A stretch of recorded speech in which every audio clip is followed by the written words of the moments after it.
des mercenaires blancs, payés par certains pays, avaient cherché à reconquérir même certains pays déjà indépendants.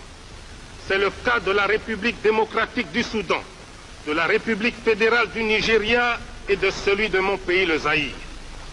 Dans la ville de Bukavu, à l'est du Zaïre, un mercenaire blanc venu d'Europe s'était proclamé sans rire président de la République du Zaïre. Si un noir l'avait fait en Europe, on l'aurait pris pour un humoriste de mauvais goût, un détraqué mental. Mais, puisque c'était un blanc qui le faisait en Afrique, les colonialistes avaient mobilisé la presse, la radio et la télévision pour les mettre à son entière disposition, non seulement pour lui faire la publicité, mais aussi pour ridiculiser le chef de l'État du Zaïre que je suis, pourtant incontesté aussi bien dans les limites du territoire national que dans tous les pays représentés ici. Une telle provocation est pour moi une insulte intolérable que je ne peux pardonner.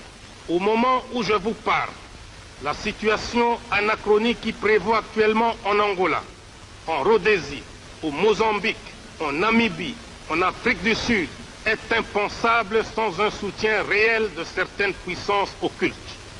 Comment peut-on expliquer qu'un pays comme le Portugal puisse avoir la force de contrôler des grands territoires comme l'Angola, le Mozambique, s'il n'était pas soutenu par des puissances plus puissantes que lui?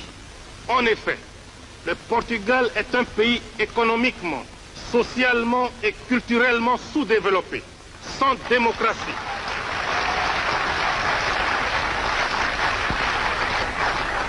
Sans démocratie, sans aucune force militaire.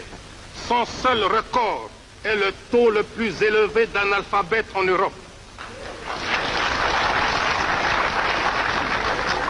Sa force et son arrogance lui viennent tout droit de son appartenance à l'OTAN. Car ce pays, avec ses colonies, est nécessaire stratégiquement pour cette organisation militaire.